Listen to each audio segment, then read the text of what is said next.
ہم بحثیں کرتے ہیں دوسرے کو منوا لینے کے لیے، جب وہ نہیں مانتا بڑا غصہ آتا ہے، دل بہت کوڑتا ہے، اور وہ صرف ایک فریق کا نہیں کوڑ رہا ہوتا، دونوں کا کوڑ رہا ہوتا ہے۔ وہ اس کو منانا چاہتا ہے، یہ اس کو منانا چاہتا ہے۔ جب وہ نہیں مانتے تو بات جو ہے نقطہ نظر کا اختلاف، مخالفت سے دشمنی، حالات خراب سے خراب تر، کیونکہ ہمارا دل کرتا ہے وہ اس طرح کرے جیسے میں سمجھ رہا ہوں، اس طرح کرے۔ بھی بحث و تمہیز کی بات ہو یا کوئی نیکی پہنچانے والی بات ہو تو آپ کے ذمے صرف یہ ہے کہ آپ پازیٹیو وے میں اپنی بات پہنچا دیں، بس۔ وہ تسلیم کر لے تو اچھا ہے، نہ تسلیم کرے تو کوئی بات نہیں۔ اچھا، ہمیں یوں لگتا ہے کہ اگر ظالم ظلم کر رہا ہے، یعنی اس کے ساتھ ساری چیزیں، پوری زندگی کا ضابطہ اٹیچ ہے، وَأَنَّ سَعْيَهُ سَوْفَ يُرَىٰ۔ ہمیں یوں لگتا ہے کہ ظالم اگر ظلم کر رہا ہے تو وہ گناہ ہمیں ہو رہا ہے، ہمیں یوں لگ رہا ہوتا ہے، اور یقیناً ہمیں گناہ ہو رہا ہے اگر ہم نے اپنے ذمے کا کام نہیں کیا تو پھر گناہ ہمیں ہو رہا۔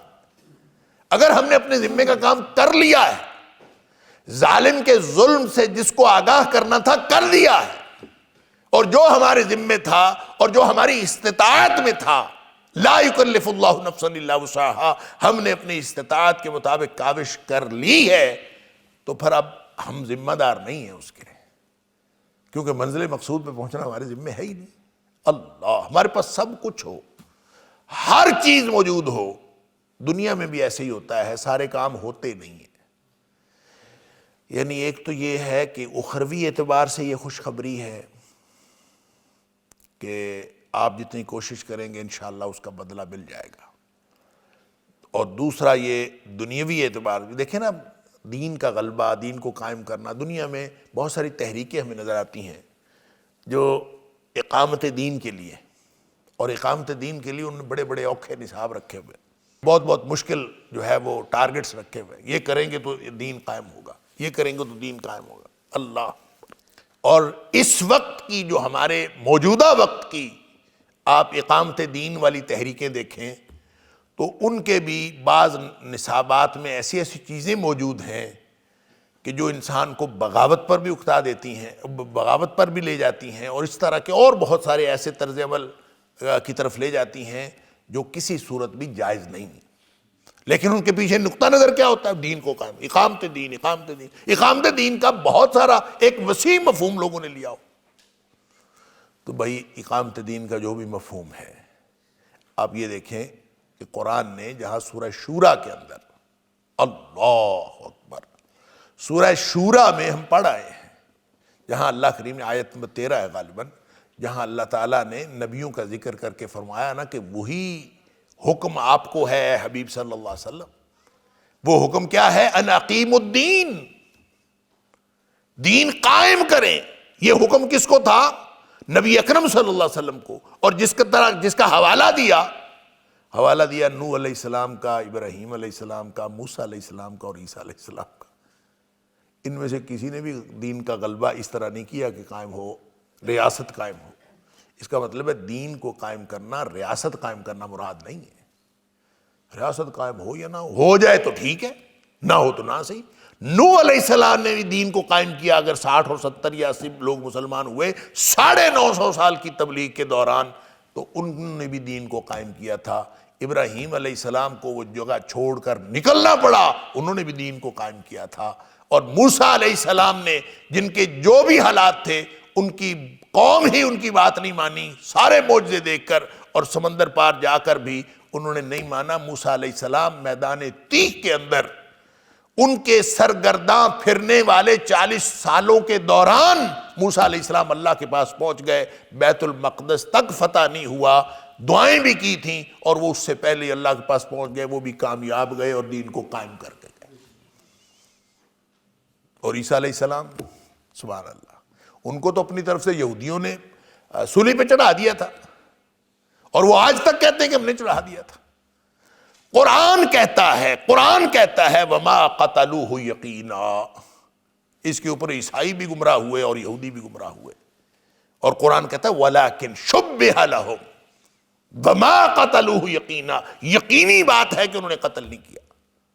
تو حضرت عیسیٰ علیہ السلام کے تو حالات اس قدر دگرگوں تھے کہ بالآخر اللہ نے ان کو آسمانوں پہ اٹھا لیا زندہ، کہ لوگ تو اپنے طور پہ ان کو قتل کرنے، اور کتنے ہی انبیاء ہیں جن کو قتل کیا گیا، اللہ اکبر، کتنے لوگ ہیں، کتنے ہی انبیاء ہیں جن کو انہوں نے جھٹلایا، اور کتنے انبیاء جن کو انہوں نے فریقاً کذبوا و فریقاً یقتلون، کتنے ہی نبی ہیں جن کو انہوں نے جھٹلایا، ان کی تکذیب کی، اور کتنے نبی ہیں جن کو قتل کر دیا، جن کو قتل کر دیا گیا وہ بھی کامیاب گیا۔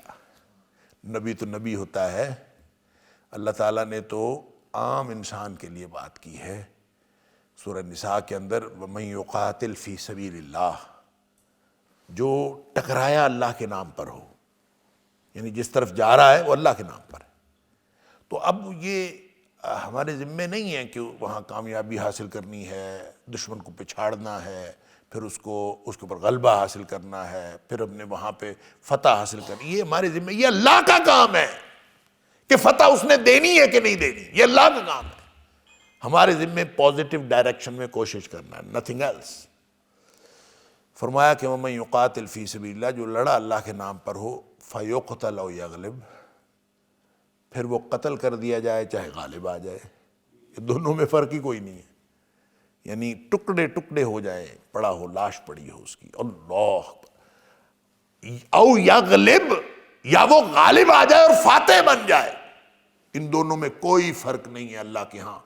فَسَوْفَ نُؤْتِيهِ أَجْرًا عَظِيمًا، دونوں کو اللہ تعالیٰ، اللہ فرماتا ہے ہم ان کو بڑا اجر عطا کریں گے، کوشش ہمارے ذمے ہے، بس کوشش ہو اور پازیٹیو ڈائریکشن میں ہو۔ وَأَنَّ سَعْيَهُ سَوْفَ يُرَىٰ، اگر کسی نے غلط ڈائریکشن میں کوشش کی، ساری زندگی غلط ڈائریکشن میں، چوری کرنے نکلا چوری نہیں ہوئی، ڈاکہ مارنے نکلا ڈاکہ نہیں لگا، کوئی کام نہیں بنا، سارے دن کوئی بدکاری کرنے نکلا، بدکاری نہیں بنی، کام نہیں بنا، کوئی اور طرف گیا، کوشش ساری زندگی، اور وہ کہے کہ میں نے تو کبھی کچھ کیا ہی نہیں، پکڑا جائے گا، وہ ایسے ہی ہے جیسے اس نے کیا،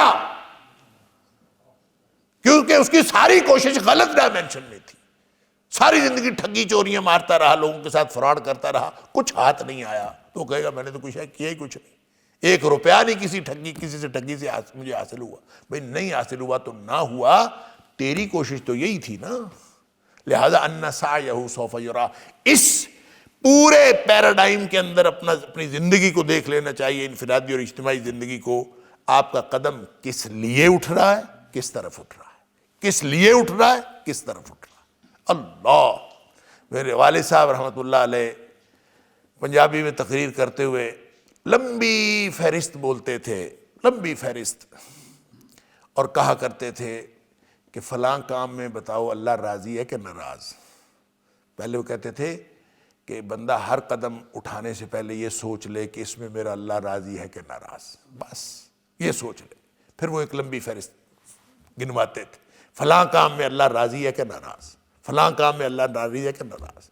جب ہم وہ قدم اٹھا رہے ہیں اور پھر سمجھتے ہیں اللہ کو راضی کر رہے ہیں، قدم اللہ کی رضا کے خلاف اٹھا رہے ہیں اور سمجھتے یہ ہیں کہ اللہ راضی ہو جائے گا، کیسے ہو سکتا ہے؟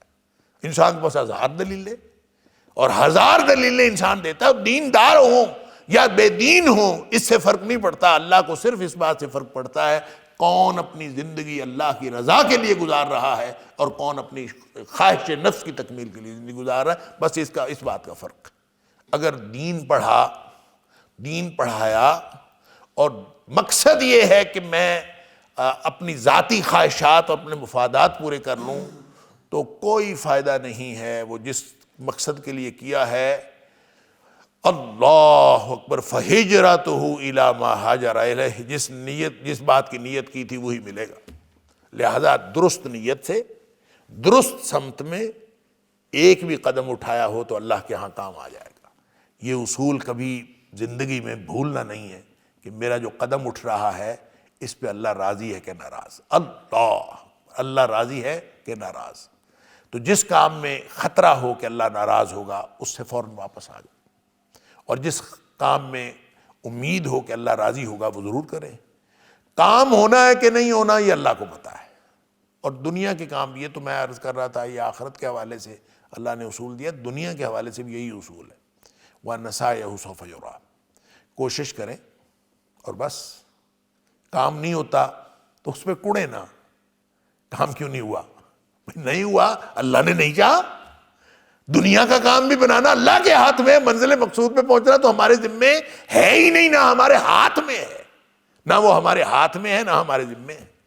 میں کہتا ہوں یہ اللہ کا شکر کرنا چاہیے کہ ہمارے ذمے نہیں ہے۔ ہمارے ذمے ہوتا نا ہر کام کو مکمل کرنا، اور پھر اجر ملتا تو بڑی مصیبت میں پھنس جاتا۔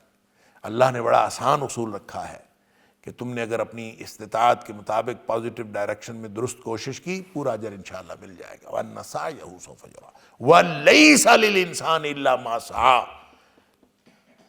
انسان کے لیے صرف وہی کچھ ہو جو اس نے کوشش کی۔ وَأَنَّ سَعْيَهُ سَوْفَ يُرَىٰ، اور اس کی کوشش ہی ہے جو اس کو دکھائی جائے گی۔ ثُمَّ يُجْزَاهُ الْجَزَاءَ الْأَوْفَىٰ، پھر اس کو بدلہ دیا جائے گا، الجزاء الاوفیٰ، پورے کا پورا بدلہ۔ اللہ اکبر، الجزاء، یہ نہیں کہا کہ پھر اس کو بدلہ دیا جائے گا، بلکہ فرمایا بدلہ دیا جائے گا پورے کا پورا بدلہ۔ کام ادھورا تھا، بدلہ پورا ہے۔ کوشش ادھوری تھی، بدلہ پورا ہے۔ اللہ، کیونکہ اللہ سے لینا ہے نا، یہاں معاملہ اور ہے۔ یہ سمجھ آ جائے نا بندے کو تو ساری کڑن جلن ختم ہو جاتی ہے، سارے مسئلے حل ہو جاتے ہیں کہ آپ درست سمت میں اپنی کوشش کرتے رہیں بس۔ اسی لیے اللہ تعالیٰ نے کبھی یہ نہیں کہا کہ رشتہ داروں کو راضی کریں۔ کبھی رشتہ دار راضی ہوئے؟ ہو ہی نہیں سکتا۔ آپ جتنی مرضی کلیریفیکیشنیں دیتے رہیں، جو مرضی کرتے رہیں، ناراض ہے تو اس نے کبھی دل سے بات نکالنی ہی نہیں۔ آپ کے ذمہ کیا ہے؟ ایتاء ذی القربیٰ، بس آپ کے ذمہ یہ ہے کہ آپ بس رشتہ داروں کو دیتے جائیں۔ وہ ہدایہ ہیں، وہ ہدیہ ہے، وہ تحفے ہیں، وہ بھی دیتے جائیں۔ صلہ رحمی کے معاملات ہیں تو وہ بھی کرتے جائیں، اور حسن سلوک کا معاملہ ہے تو بھی کرتے جائیں۔ بس آپ کرتے جائیں، آپ تو بس وَبِالْوَالِدَيْنِ إِحْسَانًا وَبِذِي الْقُرْبَىٰ، رشتہ داروں کے ساتھ بھی احسان کرو، کرتے رہو، گناہ نہ کرو کہ اس نے میرے ساتھ کیا کیا، میں نے اس کے ساتھ کیا کیا۔ یہ اگر کرتے رہو گے، کوشش ہے، اگر پازیٹیو ڈائمنشن میں ہے، رائٹ ڈائمنشن میں ہے، بس آپ کے ذمہ ہے۔ یہ کتنی خوشی کی بات کہ کوئی کچھ کرتا، کوئی آپ کو رسپونڈ کرتا ہے، کرے، نہیں کرتا نہ کرے، اچھا رسپونڈ کرتا ہے ٹھیک ہے، غلط رسپونڈ کرے تو بھی کوئی مسئلہ نہیں ہے۔ آپ بالکل ہر معاملہ یہ اس وقت ہوتا ہے جب انسان کو اللہ کے اس فرمان پر یقین ہو، اور پھر انسان کو ہر معاملے میں اللہ تعالیٰ پر توکل ہو، تو پھر کوئی مسئلہ نہیں، وگرنہ پھر انسان کو بہت سارے مسائل پیدا ہوتے ہیں۔ اللہ اکبر۔ ثم یجزاہ الجزاء الاوفیٰ، پھر اللہ تعالیٰ اس کو پورا پورا بدلہ دے گا۔ اللہ اکبر۔ ووفیت کل نفس ما کسبت وہم لا یظلمون، اللہ کریم نے فرمایا کہ ہر جان کو جو اس نے کمایا ہے پورے کے پورا بدلہ دیا جائے گا۔ جبکہ منزل پہ پہنچنا نہ اس کے ذمے تھا، نہ اس کے لیے ممکن تھا، بس ٹھیک ہے اس نے کوشش کی۔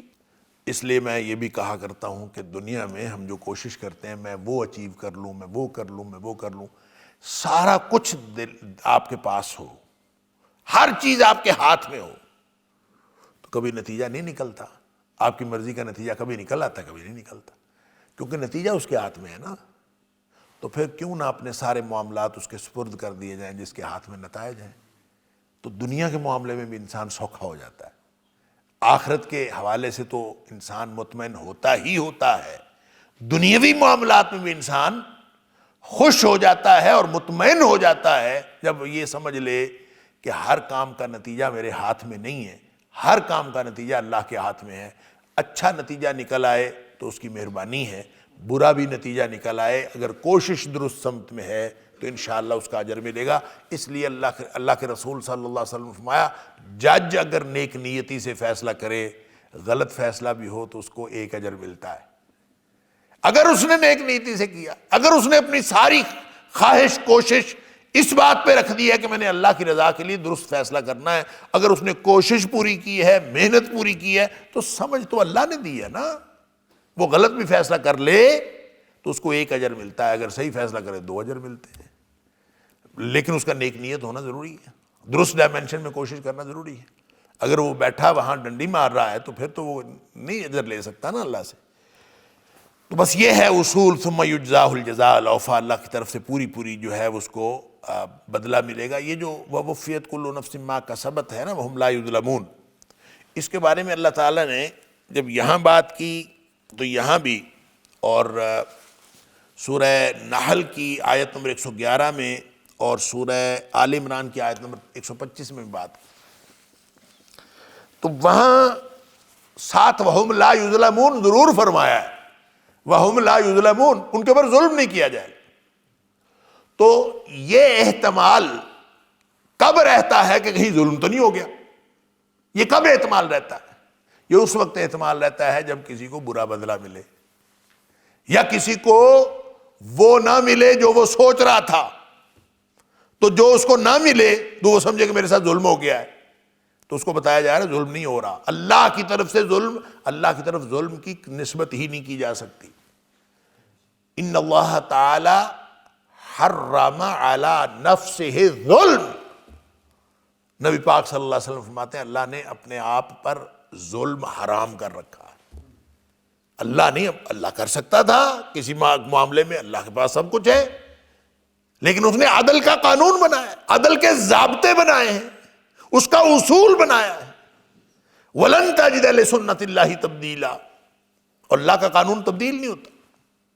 وَلَن تَجِدَ لِسُنَّتِ اللَّهِ تَحْوِيلًا، اس کے اندر کوئی تغیر و تبدیلی نہیں ہوتی، وہ ایک قانون ہے، اس کے مطابق چلتا ہے، اور اس کے مطابق اگر کسی کو سزا ملتی ہے نا تو اس میں ظلم کوئی نہیں ہوتا۔ اللہ کا ضابطہ ہی ایسا شاندار ہے، ایسا زبردست ہے کہ ہر شخص کو جس کو ملے گا اس کی اپنی جزا ملے گی، اپنے اعمال کی سزا ملے گی، اور اس میں قطعاً ایک ذرہ بھی، ایک رائی کے دانے کے برابر بھی، یا کوئی بھی مقدار وہ اس کی جو سزا بنتی ہے اس سے زائد نہیں دی جا سکتی۔ سوال ہی پیدا نہیں ہوتا وَهُمْ لَا يُظْلَمُونَ، ان کے اوپر ظلم نہیں کیا جائے۔ لیکن جو بدلہ، جو سزا کی بجائے جزا ملے گی، یہ تو سزا ہے نا، وَهُمْ لَا يُظْلَمُونَ، جتنی سزا بنتی تھی بس اتنی، جزا الاوفیٰ، پوری کی پوری جزا۔ لیکن جو نیکی ہے نا، نیکی کا جو بدلہ ہے وہ پورا پورا اس طرح ہے کہ اللہ تعالیٰ اس میں اپنا فضل شامل کروا دے گا، ساتھ اللہ کا فضل شامل ہوگا۔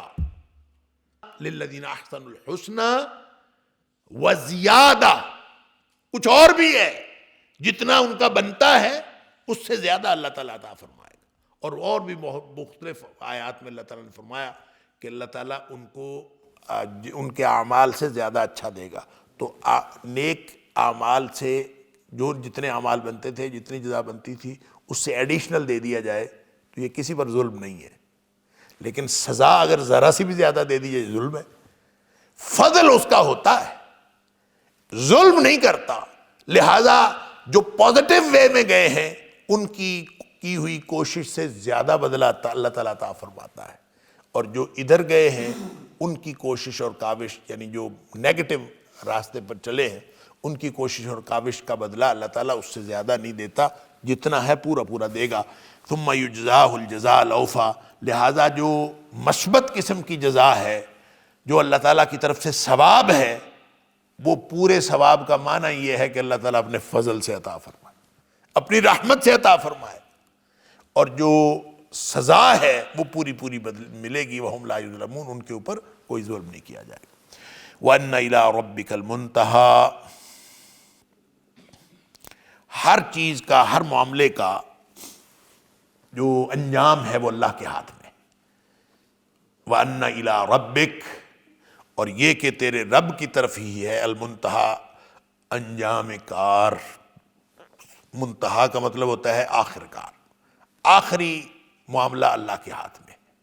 لہذا وہ جو فرمایا عن الساعۃ ایان مرساہا فیما انت من ذکراہا الی ربک منتہاہا، الی ربک منتہاہا، یعنی قیامت کے قائم کرنے کا جو اصل اختیار ہے اور بالآخر اختیار ہے وہ اللہ کے پاس ہے، اور ہر چیز کا انجام کار اللہ کے پاس ہے، اور جو بھی چیز ہوگی اس کا اینڈ جو ہے وہ وَإِنَّ إِلَىٰ رَبِّكَ الْمُنْتَهَىٰ، ہر چیز کا اینڈ جو ہے، انسان کا اپنا اینڈ بھی، كُلٌّ إِلَيْنَا رَاجِعُونَ، ہم سب اللہ کی طرف، اللہ تعالیٰ فرماتا ہے تم سب ہماری طرف لوٹ کر آنے والے، ہر ایک کو ہماری طرف لوٹ کر آنا ہے۔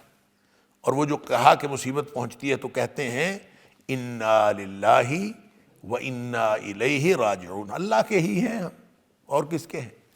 اسی کی طرف لوٹ کر جانے والے ہیں۔ مصیبت پہنچے تو یہی خیال آتا ہے کہ پیدا کرنے والا اللہ ہے، اللہ اکبر، تو ہر چیز جو ہے وہ اس نے پیدا کیا ہے، اسی نے ہمارے پر مصیبت بھیجی ہے، اسی کی طرف ہم نے لوٹ کر جانا ہے۔ تو پھر اس کا مطلب یہ ہوگا کہ جو مصیبت آئی ہے اس کا کیا نتیجہ ہونا ہے، یہ اسی کے ہاتھ میں ہے۔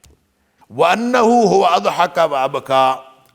اچھا، یہاں تک جو آیت نمبر 42 تک جو باتیں فرمائیں، وَإِنَّ إِلَىٰ رَبِّكَ الْمُنْتَهَىٰ، اس میں انسان کی کوشش کی، کاوش کی، ان چیزوں کی بات ہو رہی جو انسان کے ہاتھ میں ہیں، یہ انسان کر سکتا ہے، انسان کے اختیار میں ہے، ان کی بات کی۔ ان کا بھی انجام کار اللہ کے پاس ہے، اور جو اس کا نتیجہ ہے وہ اللہ کے ہاتھ میں ہے۔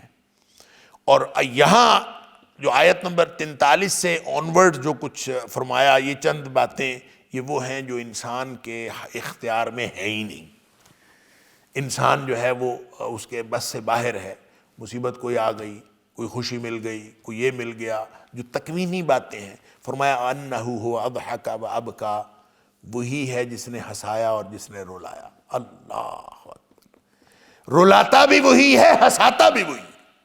لہذا تمہیں ہنسنے کا موقع ملے تو یہ سمجھیں کہ یہ اللہ کی طرف سے ہے، اور رونے کا موقع ملے تو یہ بھی اللہ کی طرف سے ہے۔ تو اجر کون لے جاتا ہے؟ دونوں صورتوں میں اجر کون لے جاتا ہے؟ وہ نبی کریم صلی اللہ علیہ وسلم کا وہ فرمان یاد کر لیجئے کہ نبی کریم صلی اللہ علیہ وسلم نے فرمایا تھا مومن کا معاملہ بڑا عجیب ہے کہ وہ اجر لے لیتا ہے خوشحالی میں بھی اور تنگ دستی میں بھی۔ رونے کا موقع آئے، آتا اللہ کی طرف سے، آفت مصیبت اللہ کی طرف سے آتی، لیکن اس موقع پہ بھی وہ اجر لے جاتا ہے۔ اور اگر خوشحالی آئے، وہ بھی اللہ ہنسانے والی چیز اللہ کی طرف سے ہوتی، تو اللہ ہی ہنساتا اور رلاتا ہے۔ جب اللہ کی طرف سے آتا ہے تو وہ اس میں بھی اجر لے جاتا ہے۔ تو نبی کریم صلی اللہ علیہ وآلہ وسلم نے فرمایا کہ عجبا لامر المومن، مومن کا معاملہ بڑا عجیب ہے، اور فرمایا کہ ان امرہ کلہ خیر، اس کا معاملہ یہ ہے کہ وہ ہر اعتبار سے ہر طرح بھلائی ہی بھلائی ہے، خیر ہی خیر ہے۔ اور پھر فرمایا کہ یہ ہر چیز کو خیر ہی خیر بنا دینا، یہ معاملہ صرف مومن کے لیے ہے۔ کیا معاملہ ہے؟ فرمایا کہ جب اس کو خوشحالی پہنچتی ہے تو اللہ کا شکر کرتا ہے، وہ اس کے لیے وہ خوشحالی بہتر بن جاتی ہے۔ اس کو کوئی تنگ دستی پہنچتی ہے تو یہ صبر کرتا ہے، وہ تنگ دستی بہتر بن جاتی ہے، دونوں بھلائی ہو جاتی، تو ہر معاملے میں بھلائی۔ لہٰذا جب اللہ تعالیٰ اضحک وابکا، جب اللہ تعالیٰ ہنساتا ہے اور اللہ تعالیٰ رلاتا ہے، تو مومن کے لیے تو دونوں باتیں بھلائی کا ذریعہ بن جاتی ہیں۔ لیکن جو کافر اور منافق ہے، ان کا طرز عمل اضحکا میں اور ہوتا ہے اور ابکا میں اور ہوتا ہے۔ وَأَنَّهُ امات واحیا، موت اور زندگی بھی اسی کے ہاتھ میں، وہی مارتا ہے، وہی جلاتا ہے۔ اللہ اکبر۔ وَأَنَّهُ خَلَقَ الزَّوْجَيْنِ الذَّكَرَ وَالْأُنثَىٰ، اسی نے یہ قسمیں پیدا کی ہیں۔ وَأَنَّهُ، اسی نے خَلَقَ الزَّوْجَيْنِ، قسمیں پیدا کی ہیں۔ زوجین کا مطلب میاں بیوی بھی ہوتا ہے، زوجین کا مطلب اقسام بھی ہوتا ہے۔ تو دو قسمیں، زوجین، ازواج کا مطلب بہت ساری قسمیں، زوجین کا مطلب دو قسمیں، کہ اس نے پیدا کیا ہے کیا؟ الذکر والانثیٰ، یہ جو مؤنث اور مذکر کی دو قسمیں ہیں یہ اسی نے پیدا کی۔ کیسے ہو سکتا ہے؟ بڑی دنیا پڑی ہوئی آج کل کہ ہم جناب خواہش سے بیٹا دیتے ہیں، خواہش کے ساتھ بیٹا پیدا کر لیں، لاکھوں روپیہ لیتے ہیں وہ آج کل، اور لوگ لاکھ روپیہ لگا دیتے ہیں، اور پھر اس کے بعد جب پیدا ہوتا ہے تو کبھی بیٹا پیدا ہو جاتا ہے، کبھی بیٹی پیدا ہو جاتی ہے، یعنی پیدا اسی طرح ہوتے ہیں اللہ کی مرضی سے۔ اللہ نے جب ذکر اور انثیٰ ہے ہی اللہ کے ہاتھ میں، تو تم کیسے کر سکتے ہو؟ بیٹا پیدا ہو جاتا ہے تو ان کے لاکھوں روپے کھڑے ہو جاتے ہیں، بیٹی پیدا ہو جاتی ہے تو کہتے ہو فلاں جگہ گڑبڑ رہ گئی، فلاں مسئلہ ہو گیا، فلاں فریز ہو گیا، فریز کم ہوا، فلاں زیادہ ہوا، حرارت زیادہ۔ یہ جیسے نہیں اپنا کیمیا گر ہوتے تھے، پتہ نہیں آپ آج کل ہوتے ہیں کہ نہیں ہوتے، جب ہم چھوٹے چھوٹے ہوتے تھے بہت سنا کرتے تھے فلاں سونا بنا رہا ہے، فلاں سونا بنا رہا ہے، فلاں سونا بنا رہا ہے. تو جو سونا بنا رہے ہوتے تھے ان کے پاس جا کے آپ بیٹھ کے ان کی باتیں سنیں نا، تو وہ ایسی لمبی کہانی سناتے تھے، لگتا تھا سونا اب بنا کہ اب بنا. لیکن جب وہ بنتا نہیں تھا تو کبھی وہ کہتے تھے کہ حرارت تھوڑی سی زیادہ ہو گئی ہے اس لیے نہیں بنا، کبھی وہ کہتے تھے آگ تھوڑی سی کم رہ گئی ہے اس لیے نہیں بنا، اور ساری زندگی ان کی اسی میں گزر جاتی تھی سونا بناتے بناتے. اللہ اکبر، اب کم رہ گیا اب زیادہ. تو یہ آج کل کے جدید کیمیا گر ہیں جو کہتے ہیں حسب خواہش آپ کو بیٹا دیتے ہیں. بڑی کمپنیاں بنی ہوئی ہیں، بڑے ڈاکٹر، سارے کے سارے فراڈ. اللہ تعالیٰ معاف فرمائے. میں ٹیکنیکلی تو ان کو نہیں جانتا، لیکن میں شریعت کی نظر سے یہ دیکھتا ہوں کہ جب مذکر اور مؤنث ہے ہی اللہ کے ہاتھ میں، تو تم کون ہوتے ہو یہ کرنے والے کہ میں حسب خواہش. اور پھر ہوتا کیا ہے، عملاً بہت سارے کیس آتے ہیں. میرے پاس پچھلے دنوں ایک کیس آیا، وہ کہتے ہیں جو وہ تھوڑا سا ڈیمیج ہوا جی، اس کے جو جینز پتہ نہیں کیا کہتے ہیں اس کو، ڈی این اے ڈیمیج ہو گیا جی، تو اس کی وجہ سے وہ بیٹا نہیں ہو سکا، وہ بیٹی ہو گئی، یا وہ ہو ہی نہیں سکا، وہ خراب ہی ہو گئی. تو یہ اللہ تعالیٰ کی بات پر اعتبار کر لیں. اللہ تعالیٰ نے فرمایا وہ چاہتا ہے تو بیٹے دیتا ہے، چاہتا ہے تو بیٹیاں دیتا ہے، اور اگر وہ چاہے تو بیٹے بیٹیاں مکس کر کے دے دیتا ہے، اور اگر چاہے تو کسی کو بانجھ بنا دیتا ہے، کچھ بھی نہیں دیتا. تو لگے رہے ساری کوششیں کرتے رہو، تو اس کے ہاتھ میں. وَأَنَّهُ خَلَقَ الزَّوْجَيْنِ الذَّكَرَ وَالْأُنثَىٰ، یہ جو مؤنث اور مذکر کی قسمیں ہیں یہ اس نے پیدا کی ہیں. لہٰذا آپ ٹیکنیکلی جتنی باتیں کرنا چاہتے ہیں کر لیں، لیکن یہ یقین سے کہنا کہ میں ایسے کروں گا تو بیٹا پیدا ہوگا، نیور، یہ درست نہیں ہے. یہ کہنا بھی غلط ہے، یہ دعویٰ کرنا بھی غلط ہے. ہاں آپ کے پاس کوئی ٹیکنیکلی ہوگی کوئی ایسی چیز کہ آپ وہ سپرمز کو کس طرح سے مینیج کرتے ہیں، کر لیتے ہیں. کبھی ہو جاتا ہے، جب اللہ کی طرف سے بیٹا لکھا ہوتا ہے تو ہو جاتا ہے، ان کے پیسے کھڑے ہو جاتے ہیں. نہیں ہوتا تو وہ کوئی نہ کوئی بہانہ بنا دیتے ہیں کہ حرارت کم رہ گئی تھی، جیسے کیمیا گر کہتے تھے نا، تھوڑا سا ایسا ہو گیا جی، تھوڑا سا ایسا ہو گیا. بات اصل میں یہ ہے کہ وہ جتنے لوگ بھی ان کے پاس کسٹمرز آ رہے ہوتے ہیں، اللہ کی مرضی ہے، کسی کے بیٹا پیدا ہونا ہوتا ہے، کسی کا نہیں پیدا ہونا ہوتا. پیدا ہونا ہوتا ہے تو وہ کہتے ہیں ہماری جو ہے نا ٹیکنیکل جو ہم نے سپورٹ دی ہے یہ وہ کامیاب ہے. جب نہیں پیدا ہوتا تو ہو فلاں جگہ خرابی ہوگی، فلاں جگہ خرابی ہوگی. حالانکہ مسئلہ یہ ہے کہ آپ وہاں جائیں چاہے نہ جائیں، وَأَنَّهُ خَلَقَ الزَّوْجَيْنِ الذَّكَرَ وَالْأُنثَىٰ، یہ مؤنث اور مذکر دینے والا اللہ ہے. لہٰذا آپ اللہ سے دعا کریں، اور اللہ سے دعا کریں اللہ دے دیتا ہے. اور اس کے لیے میں نے پہلے بھی نسخہ بتایا ہوا ہے، آج پھر سن لیں کہ وہ جو حضرت زکریا علیہ السلام کا ذکر اللہ تعالیٰ نے سورہ آل عمران میں بھی اور دیگر صورتوں میں جہاں جہاں ذکر کیا، زکریا علیہ السلام نے اللہ سے بیٹا مانگا تھا، وارث، اللہ وارث دے، اور وارث کہہ کے مانگا تھا. اللہ تعالیٰ نے فرمایا تھا تجھے بیٹے کی خوشخبری ہو. جب خبر ملی تو حیران پریشان، کی دعا خود تھی، لیکن جب اللہ نے فرمایا بیٹا ہوگا تو پھر پریشان ہو گئے. پریشان کیوں ہوئے؟ ظاہری اسباب نہیں تھے. اللہ میں بوڑھا ہوں، بیوی بانجھ ہے، کیسے ہوگا؟ ظاہری اسباب کوئی نہیں، اللہ نے فیصلہ کر لیا، اور ادھر سے خبر آ گئی کہ بیٹا ہوگا. بیوی بانجھ ہے، میں بوڑھا ہوں، کیسے ہوگا؟ اللہ اکبر. تو اللہ تعالیٰ نے فرمایا سبح بالعشی والابکار، صبح و شام تو اللہ کی تسبیح بیان کیا کر.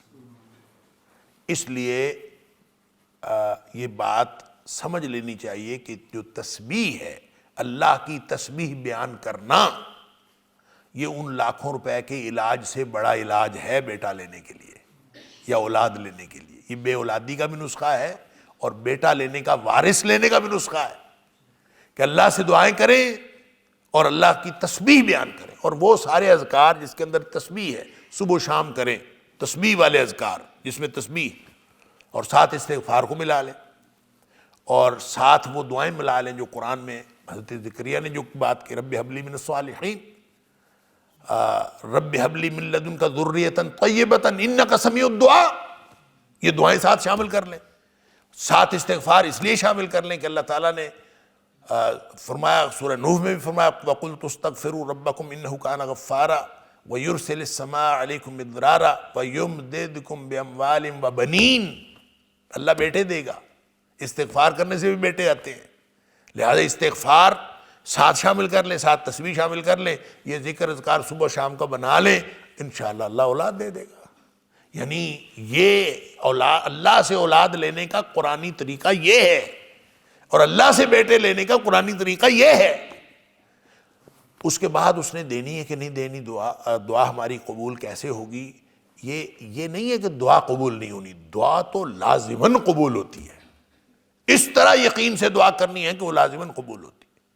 لیکن بیٹا اللہ نے دینا ہے کہ نہیں دینا، یہ اللہ کو پتہ ہے۔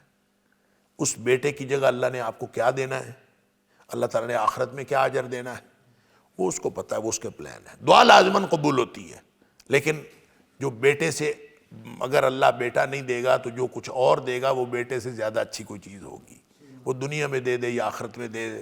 اسی لیے نبی پاک صلی اللہ علیہ وسلم نے فرمایا کہ آخرت میں جب انسان دیکھے گا ان دعاؤں کو اور ان دعاؤں کے اجر کو جو دنیا میں قبول نہیں ہوئیں، تو انسان خواہش کرے گا کہ کاش دنیا میں میری کوئی دعا قبول نہ ہوتی، آج یہ مل جاتا جو یہاں پہ ہے۔ وہ پتہ نہیں کیا ہے، اللہ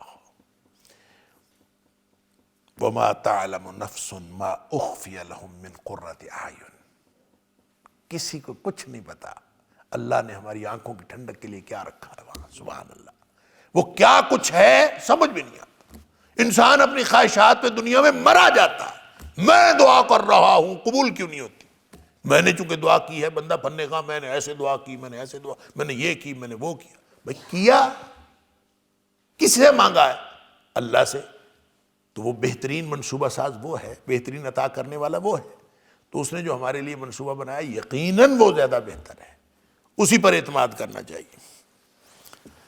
وَأَنَّهُ خَلَقَ الزَّوْجَيْنِ الذَّكَرَ وَالْأُنثَىٰ، اسی نے یہ بیٹے اور بیٹیوں، مؤنث اور مذکر کی جو قسمیں پیدا کی ہیں وہ اسی نے پیدا کی ہیں۔ مِن نُطْفَةٍ اِذَا تُمْنَىٰ، اللہ اکبر، ایک حقیر قطرہ آب سے، نطفے سے، اذا تمنا، جب وہ ٹپکایا جاتا ہے، اسی سے اللہ تعالیٰ مرد پیدا کر دیتا ہے، اسی سے اللہ تعالیٰ عورتیں پیدا کر دیتا ہے، اسی سے مذکر، اسی سے مؤنث ہے، یہ سارا کام اللہ کا ہے۔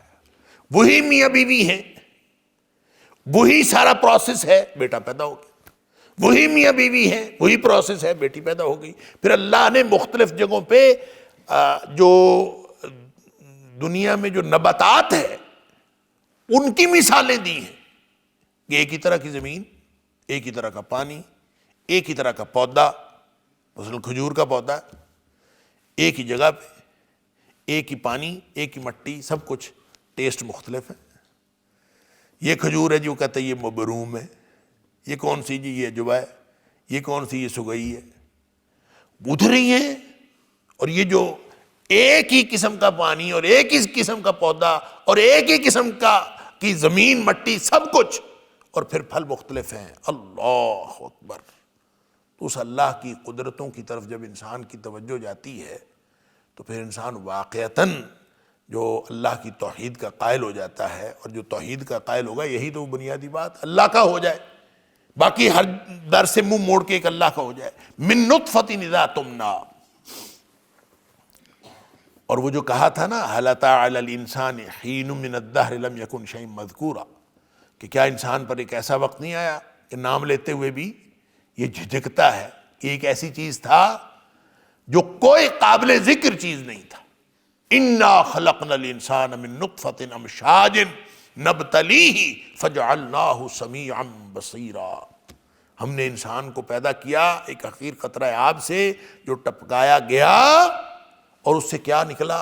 فَجَعَلْنَاهُ سَمِيعًا بَصِيرًا، ایک سننے والا، دیکھتا چاکھتا ایک انسان پیدا ہو گیا، سمیعًا بصیرا، دیکھنے والا، سننے والا۔ اور پھر وہ انسان جو ہے وہ اس کی اکڑ ہی نہیں وہ تو ہر کسی کو میں بولتا ہوں، میں یہ کرتا ہوں، میں اللہ، انسان اپنی اوقات کو یاد رکھے تو ہے کیا، سبحان اللہ۔ فرمایا من نطفۃ اذا تمنیٰ، اللہ اکبر، نطفے سے پیدا کیا یہ مذکر اور مؤنث کو، اذا تمنیٰ، جب وہ ٹپکایا جاتا ہے، اللہ اکبر، وَأَنَّ عَلَيْهِ النَّشْأَةَ الْأُخْرَىٰ، تو پھر کیسے سمجھ لیا کہ وہ اللہ جو ایک حقیر قطرہ آب سے انسان کو پیدا کرنے پر قادر ہے، وہ انسان کو دوبارہ پیدا کرنے پر قادر نہیں. یہ کیسے سمجھ لیا؟ وَأَنَّ عَلَيْهِ النَّشَاةَ الْأُخْرَى، دوبارہ پیدا کرنا بھی اسی کے ذمے ہے. جس نے پہلی دفعہ پیدا کیا ہے اسی کے ذمے دوسری دفعہ پیدا کرنا ہے. ان هذا القرآن يهدي للتي هي اقوم ويبشر المؤمنين الذين يعملون الصالحات ان لهم اجرا كبيرا.